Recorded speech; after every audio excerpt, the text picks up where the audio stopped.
আসসালামু আলাইকুম। আমাদের ছোট একটা দেশ, তার মধ্যে কতগুলি দল, কি এর খারিজি, রাফিজি, ওহাবি। আমরা আখেলে সুন্নত জামাত করি এবং আমাদেরকে নিয়ে সবাই খালি শুধু মাথা গামায়। আমরা তো কাউকে নিয়ে মাথা গামাই না, কোনো সমালোচনা করি না। কতজনে কত রকমের গালাগালি করে, আমরা তো এই গালাগালিও করি না। তাহলে আমাদেরকে নিয়ে এত মাথা ব্যথা কেন? আর বিশেষ করে যার যার ধর্ম সে পালন করেন, সমস্যা নাই।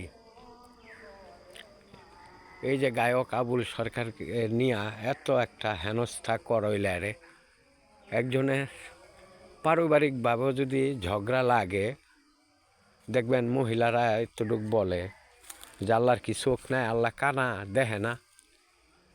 কোনো একটা বিপদে পড়লে মানুষ বলে আল্লাহ কি কানা, চোখে দেখে না? আমি যেরকম একটা বিপদে পড়লাম, আমার এই ঘরটা ভাঙে হালাইলো।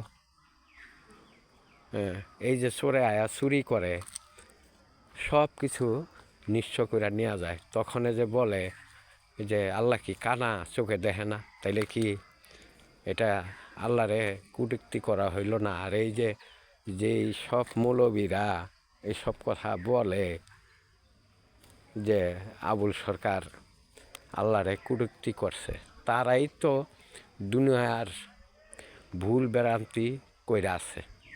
তাহলে তাদের বিচার কি হবে? তাদের কোনো বিচারের আওতায় আনে না, অথচ ওই গরিবের উপরে জোর জুলুম। এই জোর জুলুম শেষ হইব কবে?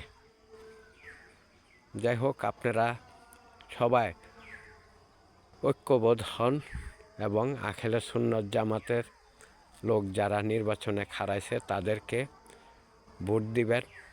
এবং একজনও যদি আমাদের এই আখেলে সুন্নত জামাতের লোক সংসদে না থাকে, তাইলে যেইভাবে মাজার মসজিদ ভাঙ্গে, এরা কি আর বলে আহলে হাদিস, মসজিদ পর্যন্ত পোড়ায় দেয়, তাইলে এরা কেমন মুসলমান, কেমন আহলে হাদিস? আমার কথাগুলি যদি ভালো লাগে তাহলে শেয়ার করেন, অতি দ্রুত এটা ছড়াই দেন, সবার কাছে যেন পৌঁছে। যদি ভালো হয় তাহলে শেয়ার করেন, আর যদি ভালো না হয় তাহলে আর কি লাইক শেয়ার করেন না। রাখি। আসসালামু আলাইকুম।